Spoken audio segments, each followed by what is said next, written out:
ठंडी से बूढ़ पुरनिया के बहुते दिक्कत होकेला, बहुते स्वास्थ्य समस्या भी हो सकता। ओही से जाड़ा के बेरिया गरम कपड़ा पहिरे के चाही। मुड़ी लगायत देह के सभी भाग के टोपी, सकभर पंजा मोजा टोपी पहिरी। ठंडा पानी से मत नहाई, गरम झोल आ पानी पियत रही। भोरे आ सजिया सकभर घर से बाहर मत निकली। निकलही के पड़ जाए तो गरम कपड़ा पहिर के निकली। ठंडा से कठिनाई होके लगला बाद यथाशीघ्र नजदीक के स्वास्थ्य संस्था में लेके जाई। विपद के बारे में चाव राखी सतर्क बनी। राष्ट्रीय विपद जोखिम न्यूनीकरण तथा व्यवस्थापन प्राधिकरण।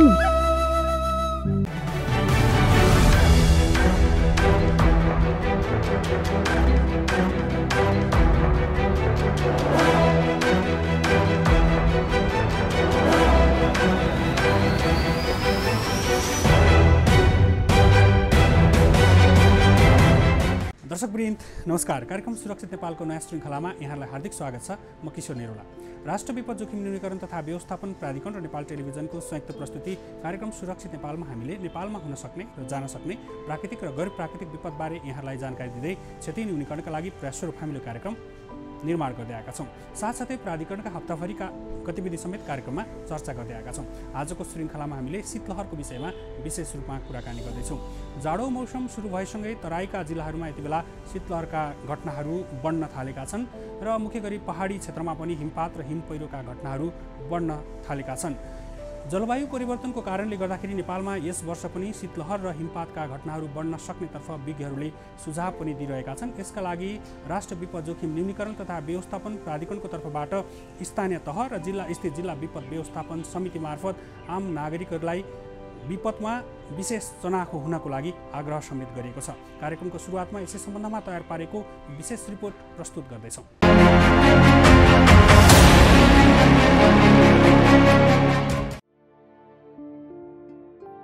नेपालमा चिसो मौसम बढेसँगै तराईका जिल्लाहरूमा जनजीवन प्रभावित बन्न थालेको छ। विशेष गरी शीतलहर तथा हुस्सुको कारण तराईका जिल्लाहरूमा जनजीवन हरेक वर्ष प्रभावित बन्ने गरेको छ। चिसोसँगै तराई तथा हिमाली क्षेत्रमा आगलागीका घटनाहरू समेत बढिरहेका छन्। चिसोसँगै शरीर न्यानो बनाउन प्रयोग हुने घुर गुइठाले आगलागीजन्य घटना र मानवीय क्षति समेत भइरहेका छन्। शीतलहर तथा हिमपातको कारण नेपालमा वर्षेनी ठूलो धनजनको क्षति हुने गरेको छ। शीतलहर र हुस्सु तथा हिमपातको कारण ठूलो भौतिक तथा मानवीय क्षति भइरहेको सन्दर्भमा विपद जोखिम न्यूनीकरण तथा व्यवस्थापन प्राधिकरणले नीतिगत तथा प्राविधिक सहयोगको क्षेत्रमा काम गर्दै आइरहेको छ। यो चिसो मौसम सुरु भएको छ, योसँग जोडिएर हुने शीतलहर र हिमाली भेगमा चाहिँ हिमपात को चाहिँ प्रकोप बढ्छ। यी घटनाहरू हुन्, यी प्रत्येक वर्ष हुन्छन्। 5000 वर्ष पहिलेदेखि भएका छन् र अहिले पनि त्यो वर्ष हुन्छ। मात्राको घटी बढी हो। गत वर्ष अलिक कम थियो, यो वर्ष अलिक बढी हुनसक्छ। यो एउटा पक्ष रह्यो। अब तयारीको कुरा गर्दाखेरि चाहिँ अब राष्ट्रिय रूपमै प्रभाव पार्ने खालका केही प्रकोपहरू छन्। जस्तो मनसुन देशैभरि पानी पर्छ, त्यसको प्रकोप देशैभरि पर्छ प्रभाव। त्यसैले राष्ट्रिय रूपमा त्यसको योजना बनाइन्छ। ती बाहेक कतिपय चाहिँ कुराहरू स्थानीय हुन्छन्। जस्तो अहिले चाहिँ हिमपात हुन्छ, हिउँ चाहिँ हिमाली भेगमा हुन्छ बढी, अनि मध्य भागमा चाहिँ तुषारो पर्छ, त्यसको बेग्लै खालको प्रभाव हुन्छ। र तराईमा चाहिँ अब यो केही महिना शीतलहर चल्छ, त्यस पछाडि तातो हावाको लहर चल्छ। यो दुईटै एक्सट्रिम अपोजिट हुन्छन् र यसले चाहिँ दुईवटा नेगेटिभ धारमा ज्यानै लिनेसम्मको चाहिँ प्रभाव पार्छन्। त्यसैले यी विषयहरू अलिक बढी संवेदनशील तर लोकलाइज भन्नेको स्थान विशेषमा प्रभाव छोड्ने खालका छन् र यस्ता खालका विषयहरू सम्बोधन गर्नको लागि हाम्रो संघीयताको आवश्यकता परेको हो। एकरूपताको एउटा नीतिले चाहिँ देशभरिलाई सम्बोधन गर्न सकेन। हाम्रो देशमा विविधता छ, यो विविधतालाई सम्बोधन गर्ने एकरूपताको नीतिले हुँदैन। त्यसैले संघीयता चाहिएको हो र स्थानीय तहलाई हामीले बढी सुदृढ पार्नु परेको हो। हामीले 72 सालदेखि यो अभ्यास सुरु गरेका छौँ र हिजो अस्तिसम्म हामी भन्दै गयौँ स्थानीय तहहरू कमजोर छन्, हो हिजो अस्ति भर्खर स्थापना भएका पुनः संरचना भएका स्थानीय तहहरू थिए र अब अहिलेसम्म आउँदा झन्डै दशकको हाराहारीमा पुगेको हुनाले हिजोको तुलनामा स्थानीय तहहरू पनि सुदृढ हुँदै गएको हुनाले शीतलहरको सम्बन्धमा स्थानीय तहले योजना बनाउनु पर्छ। पहाडी क्षेत्रमा जाजरकोट, रुकुम पश्चिम तथा बझाङका भूकम्प पीडितहरू घरबार विहीन भएर अस्थायी आवास तथा टहरामा बसिरहेका छन्। बढ्दो चिसोले उनीहरूको जीवनयापन समेत कष्टकर बनिरहेको छ। जाडोको समयमा पीडितहरूले अन्य किसिमका कठिनाई समेत भोग्नुपर्ने अवस्था छ। खास गरी ज्येष्ठ नागरिक, बिरामी, सुत्केरी तथा गर्भवती महिलाहरू थप जोखिममा पर्ने गरेका छन्। यसका लागि प्राधिकरणको तर्फबाट जिल्ला विपद व्यवस्थापन समितिमा रकम पठाई उनीहरूको जनजीविकालाई सहज बनाउन मद्दत भइरहेको छ। जाजरकोट र रुकुम पश्चिममा अहिले भूकम्प गयो। यो कुनै कुनै घटनाहरूको चाहिँ समय र सन्दर्भहरूले पनि त्यो प्रभावलाई फरक पार्दो रहेछ। योभन्दा अगाडि पनि भूकम्पहरू गए, दिउँसो गए, तर सोही स्केलको भूकम्प अहिले जाजरकोटमा गयो, यो राति गयो। यसले गर्दाखेरि मानिसको ज्यान धेर गयो, एउटा कुरा होइन। अब समयले फरक पार्यो। अर्को यो चाहिँ जाडोको मुखैमा पर्यो होइन। त्योभन्दा 1 महिना अगाडि चाहिँ बझाङ केन्द्रबिन्दु पनि गएको थियो। त कमसेकम 1 महिनाको अवधि अलिकति तुलनात्मक रूपले रेसिस्ट गर्ने समय थियो, त्यहाँ व्यवस्थापन गर्न भ्याइयो, सकियो। तर जाजरकोटको घटनापछि चाहिँ तुरुन्तै चिसो सुरु भयो र त्यहाँ सुत्केरी महिलाहरूलाई प्रभाव पारेको कुरा आयो। यो घटना नभएको भए पनि दैनिक स्वाभाविक मृत्यु त थियो नै, हुन्थ्यो नै होइन, मान्छे जन्मेपछि। तर यो बेलामा परेको हुनाले के हो भनेर छुट्याउनेतिर त हामी लागेनौँ, तर यसको प्रभाव चाहिँ देखियो।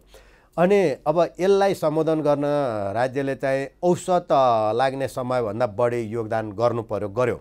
जस्तो के हुन्छ भने विपदपछि खोज, उद्धार, उपचारको एउटा निश्चित अवधि हुन्छ, 1 हप्ता। त्यस पछाडि मान्छेलाई राहत वितरण गर्नुपर्छ होइन। उपचारपछि त्यो राहत गर्ने अर्को चाहिँ हप्ता, 10 दिन, 15 दिनको अवधि हुन्छ। अनि त्यस पछाडि अस्थायी आवासको चरण चाहिँ 1 महिनापछि सुरु हुन्छ होइन। अनि चाहिँ 6 महिनापछिबाट चाहिँ स्थायी संरचनाको निर्माणको काम सुरु हुन्छ। तर हामीलाई त्यो गर्ने सुविधा रहेन।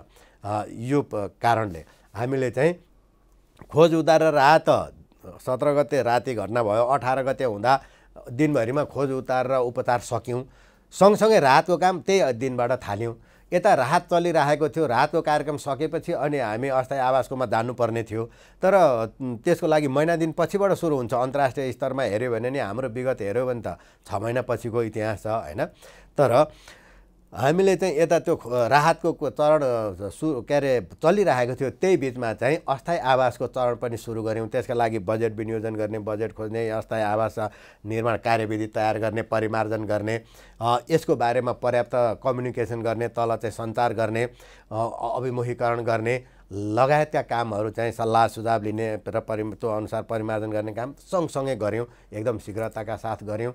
र यसको प्रभावलाई न्यूनीकरण गर्ने बेस्ट अल्टरनेट हामीले सबैले छलफल गर्दा अस्थायी आवास बनाउने र त्रिपालबाट अस्थायी आवासमा पुर्याउनु चाहिँ राम्रो पक्ष हो भन्ने कुरा आयो। त्यसैले हामीले त्यतातिर जोड गऱ्यौँ। अब अहिलेसम्म 60,000 लाभग्राही कायम हुनुभएको छ।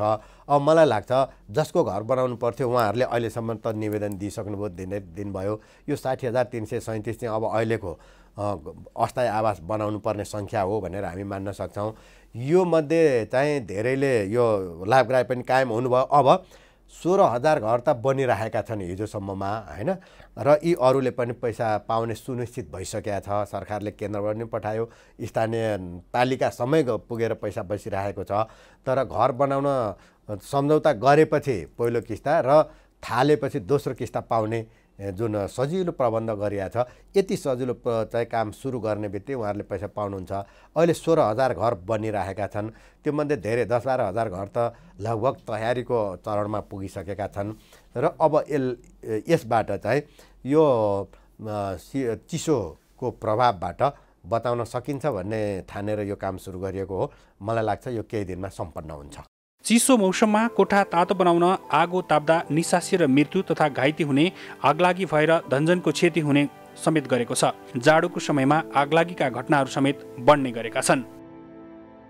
विगत वर्षमा शीतलहरको जोखिमबाट नागरिकलाई जोगाउन घरको भित्ता माटोले लिपपोत गर्ने योजना स्थानीय पालिकाहरूले गरेका थिए।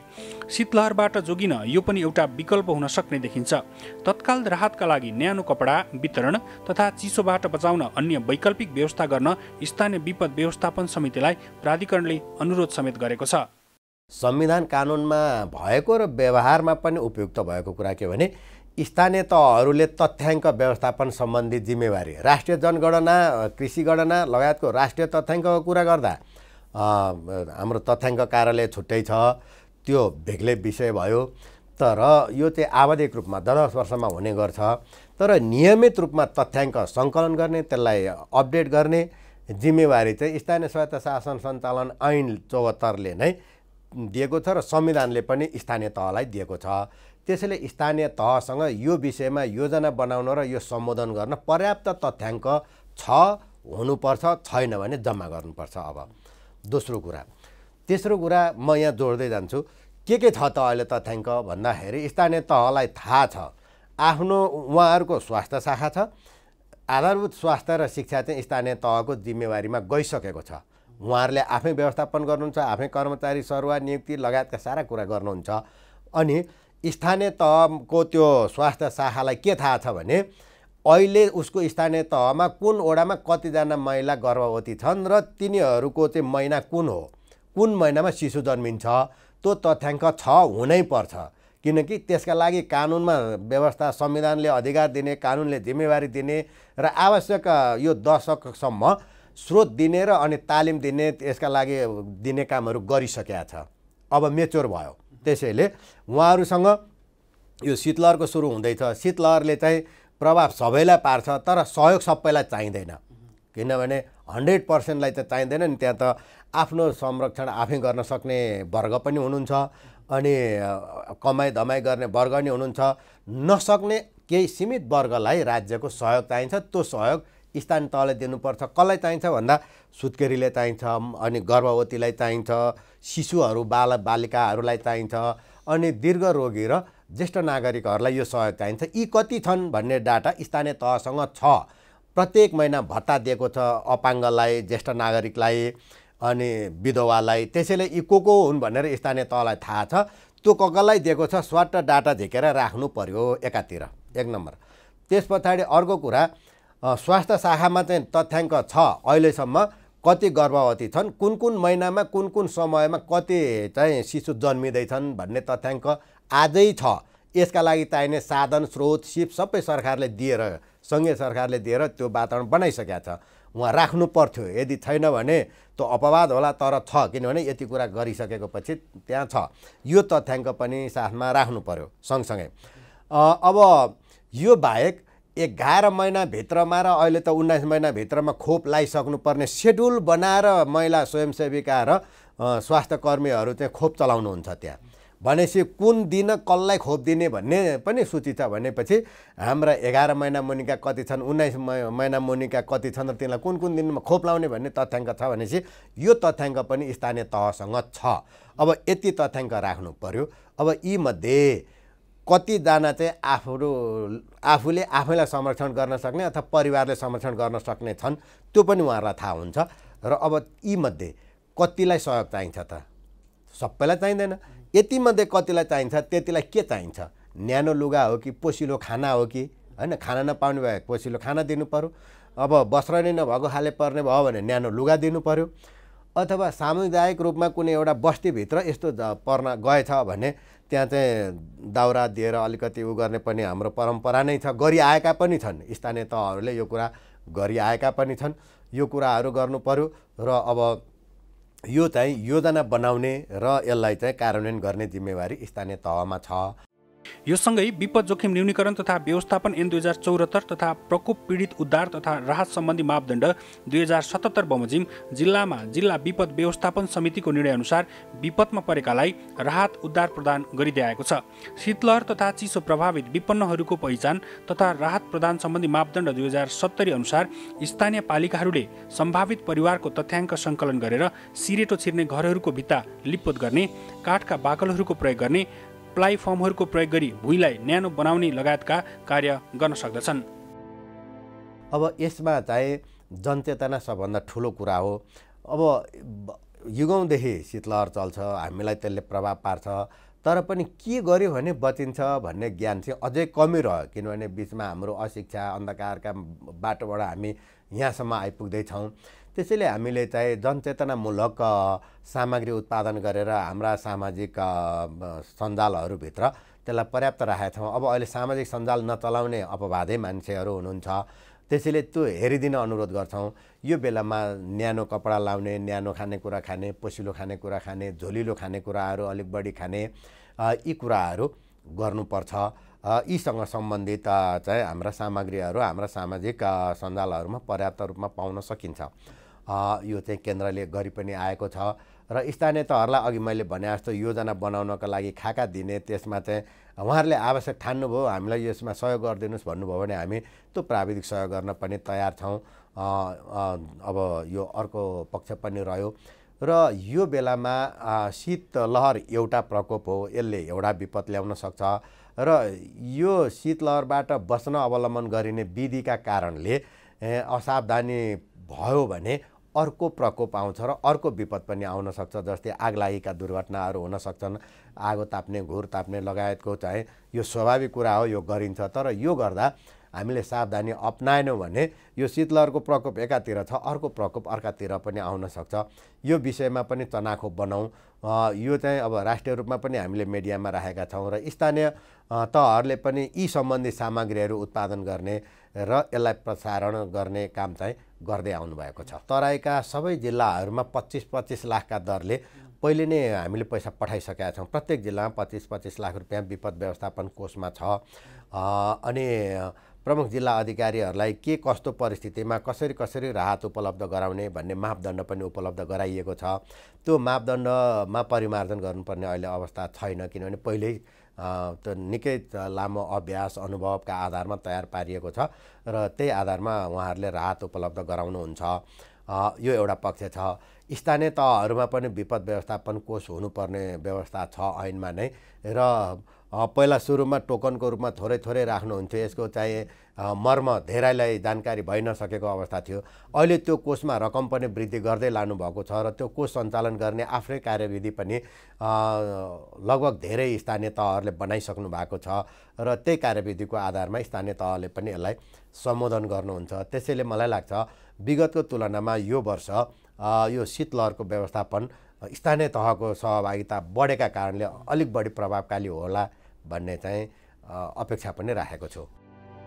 शीतलहर, हिमपात, हिम आदिको कारण हुन सक्ने विपदका घटना जोखिम न्यूनीकरण गरी जनधनको क्षति कम गर्न सूचना सङ्कलन गर्ने, उपलब्ध साधन स्रोतको आकलन गर्ने, लक्षित वर्गका लागि आवश्यक साधन स्रोत र सेवा प्रवाह स्थलको पूर्व तयारी गर्ने, हिमपात, शीतलहर र चिसोबाट बच्न स्थानीय स्तरमा सचेतनामूलक कार्यक्रमहरू आयोजना गर्ने लगायतका कार्यहरू गर्न सकिन्छ। यो शीतलहर र त्यो चाहिँ तातो हावाको लहर यो दुईटा अपोजिट कुरा अघि मैले सुरुमा भनेको थिएँ। यो केही अवधि शीतलहर चल्छ अनि त्यसले मान्छेको ज्यानसम्म जाने अवस्था एकातिर आउँछ, फेरि केही समय पछाडि तातो हावाको लहर सुरु हुन्छ र त्यसले पनि जानेसम्मको अवस्था एउटा आउँछ। अनि यो चाहिँ कति भयो भने चाहिँ शीतलहर भन्ने कति भयो भने तातो हावाको लहर भन्ने यो चाहिँ एउटै मापदण्ड हुँदैन रहेछ। त्यसैले सरकारले यसलाई घोषणा गरेर शीतलहर सुरु भयो भनेर अब घोषणा गर्न मिल्दैन रहेछ। त्यसैले राहत चाहिँ कतिखेर दिने अथवा त्यो जुन प्रभावकारिताका लागि कार्यक्रमहरू कतिखेर सुरु गर्ने भन्ने कुराको यकिन हुँदैन रहेछ। किनकि अब सधैँभरि तराईमै जन्मेको हुर्केको र वयस्क मान्छेले त्यो शीतलहरलाई जति थेग्न सक्छ त्यो चाहिँ उसको अभ्यासबाट त्यो उसको रेसिस्टेन्स पावर बढ्या हुन्छ। त्यहाँ बाहिरबाट कोही मान्छे पुग्यो भने त्योभन्दा फरक वातावरणमा जन्मिए हुर्केको मान्छे त्यो मान्छे त्यहीँ कठ्याङ्ग्री हाल्दो रहेछ। एउटा अवस्था त्यो हुँदो रहेछ। अर्को अवस्था अब हिमालमा हिउँमा अल्टिच्युडमा जाँदाखेरि तपाईँ हामी गयौँ भने हामीलाई अल्टिच्युड लागिहाल्छ, बिमारी भइहाल्छौँ। तर ती मान्छे जन्मिया छ, हुर्किया छ, खेल्या छ, उसलाई होइन त्यो रेसिस्ट पावर त्यहाँ छ। हिमालमा प्रत्येक वर्ष हिउँ पर्छ अब अहिले होइन, त्यो हिउँमा नाङ्गा नानीहरू खेल्छन् होइन, तर ती चाहिँ सर्भाइभ गरेका छन्। त्यस कारणले यो एड्याप्टेबिलिटी त्यो मान्छेको त्यहाँ जन्म हुर्काइ आदि इत्यादिसँग पनि सम्बन्धित भएको कारणले कतिखेर तातो हावा सुरु हुने। सोलुमा चाहिँ 12 डिग्री तापक्रम पुग्यो भने त्यहाँ चाहिँ मान्छेलाई उखुम गर्मी हुँदो रहेछ, सहन गाह्रो हुँदो रहेछ त्यहाँको मान्छेलाई। तर 12 डिग्री भने त जाडो हुन्छ नि त, तराईमा त हामीलाई त ठिक नै लाग्छ नि। अनि यो एउटा अवस्था। त्यस्तै तराईमा अब शीत चुइराखेकै हुन्छ, त्यो चिसोको एउटा लेभल हो। तर त्यहाँ विगतदेखि त्यो शीतको छँदै आएको एउटा वयस्कले सहन सक्ने टेम्परेचर होइन, अब -2 भन्नु सेक्सनलाई, -2 छ भने त्यसले त्यो सहेर दिनभरि काममा हिँडिराखेको डुलिराखेको पनि भेटिन्छ। तर अलिकति रोगी वृद्ध मानिस छ भने उसले चाहिँ माइनस पुग्नै पर्दैन, +2-3 हुँदैदेखि ऊ चाहिँ प्रभावित हुन थाल्ने परिस्थिति हुँदो रहेछ। यसको एकाडेमिक पाटो छ। त्यसैले यसको सन्दर्भमा हामीले पालिकै पछि होइन, ठाउँ फरक छ नि त, त्यसको हावापानीको प्रभाव फरक छ कि। त्यसैले सोलुमा हुने 0 डिग्रीमा पर्ने प्रभाव र तराईको कुनै एउटा ठाउँमा 0 डिग्री हुँदा पर्ने प्रभाव फरकै हुँदो रहेछ। त्यसैले कुन ठाउँको कति तापक्रमले कति प्रभाव पार्छ यो चाहिँ अभ्यासबाट अनुसन्धान गर्नुपर्ने छ। अभ्यासलाई हेरेर होइन, व्यवहारलाई हेरेर अनुसन्धान गर्नुपर्ने विषय भएको रहेछ र त्यसलाई चाहिँ अध्ययन गर्ने क्रममा छौँ हामी। शीतलहर तथा चिसोबाट सबैभन्दा धेरै प्रभावित हुने जिल्लाहरूमा सप्तरी, सिराहा, धनुषा, महोत्तरी, सर्लाही, रौतहट, बारा, पर्सा लगायतका 11 जिल्लाहरू रहेका छन्।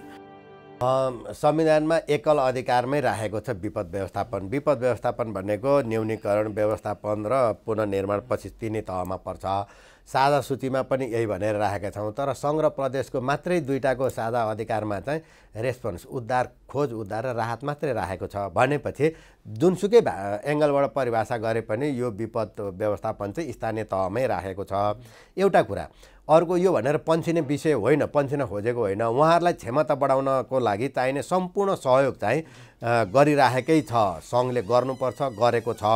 र त्यो चाहिँ के गरिराखेको छ त भन्दाखेरि उहाँहरूलाई साधन स्रोत दिने, तालिमहरू दिने, जनशक्तिहरू दिने, यो पक्षबाट उहाँहरूले मागेको के चाहियो त्यो उहाँले माग्नु पर्यो। त्यो सहयोग चाहिँ उपलब्ध गराइराखेको छ। अब यो विपद प्राधिकरणले गएको यो 3 वर्ष यता होइन, यो 3 वर्षदेखि स्थापित भएर काम गर्दै आएको छ। यो अवधिमा यसरी गरिराखेको छ। र यो विपद चाहिँ हाम्रो गाउँपालिकै पछि फरक छ। एउटै जिल्लाका चाहिँ 8वटा स्थानीय तह छन् भने यो शीतलहरको प्रभाव त्यो 8वटा तहमा पनि फरक नै पर्छ। त्यसैले त्यहाँनिर चाहिँ त्यही ढङ्गको फरक अनुसारकै योजना बन्नुपर्छ, फरक योजना बन्नुपर्छ र फरक ढङ्गले त्यसलाई सम्बोधन गर्नुपर्छ। काहीँ चाहिँ आगो बाल्ने वातावरण होला, आगो ताप्ने पनि परिस्थिति होला, एउटा यो पनि चाहिँ एउटा उपाय हुन्छ भने काहीँ त दाउरा किन्न त धेरै महँगो पर्ने होला, त्यहाँ त तातो दिन त्यो सम्भव छैन होला। बरु त्यहाँ चाहिँ अरू माध्यम जस्तो तातो खानेकुरा दिन सजिलो होला, त्योभन्दा चाहिँ न्यानो कपडा दिन सजिलो होला होइन। त्यो अवस्था अनुसार सम्बोधन गर्नुपर्छ। त्यसैले हाम्रो देश चाहिँ बहुप्रकोपीय जोखिमयुक्त देश हो र यो बहुप्रकोप चाहिँ स्थानीय पछि फरक छ। जस्तो सर्पदंश हुन्छ त्यो निश्चित ठाउँमा, काहीँ चाहिँ सर्पदंश हुँदैन। हिजो हामीले सोलुमा र चाहिँ अब तराईको जुनसुकै भागमा बराबरी औषधि बाँडेर पठायौँ। सर्पदंशको औषधि पनि सोलुमा पनि पठायौँ होइन, गयो नि त। किनभने विभेद गर्न मिल्दैन थियो, राज्यले सबैलाई समान वितरण गर्दाखेरि सोलुमा सर्पदंशको औषधि पुगेको त यथार्थ हो नि त हिजोको। त्यस कारणले सङ्घीयता चाहियो। अनि अधिकार र जिम्मेवारीमा हामीले चाहिँ बाँडफाँड गर्नु पर्यो र यो चाहिँ उचित स्थानमा उचित जिम्मेवारी राख्नु पर्यो भन्ने कुरा त यत्रो लामो बहस गरेर अनि हामीले चाहिँ संविधानमा लेख्यौँ, कानुन बनायौँ र अहिले यो अनुसार गरिसकेपछि अब यसलाई पालना गर्नु सबैको जिम्मेवारी हो। किनभने हामीले चाहेको कुरा हामीले लामो बहस र छलफलपछि यो राम्रो भनेर हामीले स्थापित गरेको विषय हो र यसमा क्षमता नपुग्न सक्छ। बाहिरबाट देखेकाले ल यो क्षमता दिनु पर्यो, देखेर दिएको एउटा पक्ष हो। तर आफैलाई के चाहिएको छ थाहा पाउनु पर्यो आफूले र त्यो चाहिँ माग्नु पर्यो, दिनेले पनि त्यो दिनुपर्छ। सङ्घले त्यो उपलब्ध गराउँदै आएको छ। गृह मन्त्रालयले शीतलहर, हिमपात तथा अत्याधिक चिसोबाट नागरिकलाई बचाउन जिल्लामा रहेको विपद व्यवस्थापन कोषबाट खर्च गर्ने गरी विभिन्न जिल्लालाई हरेक वर्ष अख्तियारी दिँदै आएको छ। शीतलहर, हिमपात तथा अत्याधिक चिसो हुने 20 जिल्लालाई 3 तहमा विभाजन गरी सोही अनुरूप वितरण गर्ने अख्तियारी प्रदान गरिँदै आएको हो। जलवायु परिवर्तनको कारण बहुप्रकोप बढिरहेको सन्दर्भमा यस वर्ष तराईमा शीतलहरको जोखिम बढ्न सक्नेतर्फ अनुमान गरिएको छ। हरेक वर्ष चिसो मौसमसँगै तराईको जनजीवन कष्टकर हुने गरेको छ। शीतलहरले विशेष गरी मानव स्वास्थ्यमा असर पार्ने देखिएको छ, जसको कारण तराईमा हरेक वर्ष धेरैको मृत्यु हुने गरेको छ भने यसले बालीनालीमा पनि ठूलो क्षति पुर्याउने गरेको छ। शीतलहरका समयमा तापमान अचानक घटेपछि ज्येष्ठ नागरिक र बालबालिकामा धेरै समस्या पर्ने गरेको छ। विगतमा नदेखिएको शीतलहर नेपालमा पछिल्लो वर्षहरूमा ठूलो क्षति गराउने किसिमले देखिन थालेका छन्। यसरी हरेक वर्ष धनजनको ठूलो क्षति गराउने शीतलहरको कारण भने जलवायुजन्य प्रकोपहरू रहेको विज्ञहरूको भनाइरहेको छ। नेपालमा पहिलो पटक सन् 1997 देखि शीतलहर पर्न थालेको बताइन्छ। सन् 2003 र 2004 को वर्षमा भने शीतलहरले नेपालमा भयानक क्षति पुर्याएको थियो। त्यस वर्ष नेपालमा करिब 100 जनाको शीतलहरको कारण मृत्यु भएको थियो। शीतलहर चिसोको समय सुरु हुँदैछ। यो चिसोको समयमा पहिले सफा लुगा लगाउँ, त्यसले न्यानो हुन्छ, अनि न्यानो लुगा लगाउँ, यो सबैलाई अनुरोध। दोस्रो, यस्तो बेलामा तातो झोलिलो कुराहरू खाउँ, यसले स्वास्थ्यलाई र शरीरको रेसिस्टेन्स पावरलाई बढाउँछ। दोस्रो अनुरोध यो गर्छु। र तेस्रो कुरा, शीत लहरबाट बच्न भनेर हामी आगो ताप्ने अथवा त न्यानो बनाउने विभिन्न विकल्प प्रयोग गर्छौँ। त्यसले आगलागीको अर्को प्रकोप निम्त्याउन सक्छ। त्यो प्रकोपबाट बच्न पनि चनाखो रहौँ। र यीसँग सम्बन्धित हाम्रा चाहिँ चेतनामूलक सामग्रीहरू ndrrma.gov.np को सामाजिक सञ्जाल र अब यससँग जोडिएका यसका फेसबुक, ट्विटरसँग र अघि भनेको वेबसाइटमा पनि छन्। यी कुराहरूलाई हेरिदिउँ। म यो एउटा विशेष अनुरोध गर्दछु र सम्पूर्ण स्थानीय तहहरूलाई अघिदेखि लामो समय हामीले कुराकानी गरिरहेका छौँ। यही विषयमा यहाँहरूले सकेको आफूले गरौँ र यहाँनिर सहयोग चाहिन्छ भन्ने यहाँहरूलाई लाग्छ भने सहयोग यहाँहरूले के विषयमा चाहनु भएको हो त्यो जानकारी पाऊँ। NDRRMA को तर्फबाट यहाँहरूलाई साथ र सहयोग रहने बेहोरा पनि म अनुरोध गर्छु। चिसो मौसममा शीतलहरबाट जोगिन सकेसम्म बिहानको समयमा बाहिर ननिस्कने, निस्कन परेमा तातो र न्यानो कपडा लगाउने, पोषणयुक्त खानेकुरा खाने गर्न सके मात्र पनि यसको असरबाट कम गर्न सकिन्छ। जाडो लाग्नु अघि कार्तिक मङ्सिरमै फ्लू र निमोनिया विरुद्धको खोप दिएर पनि बालबालिका र ज्येष्ठ नागरिकको स्वास्थ्यलाई जोगाउन सकिन्छ।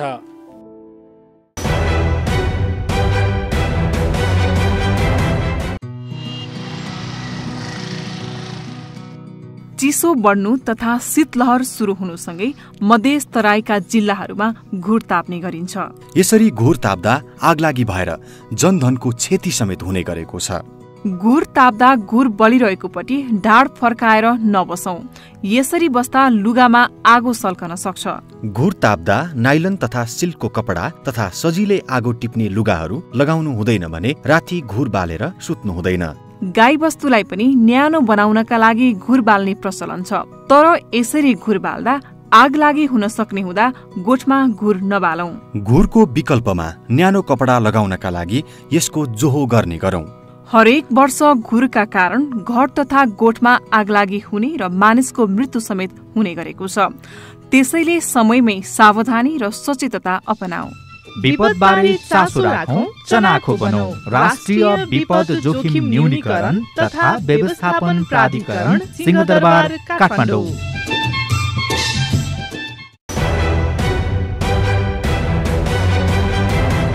दर्शकवृन्द, विपदमा स्थानीय तह र जिल्ला स्थित विपद व्यवस्थापन समितिले पनि विभिन्न खालका भूमिकाहरू निर्वाह गर्दै आएका छन्।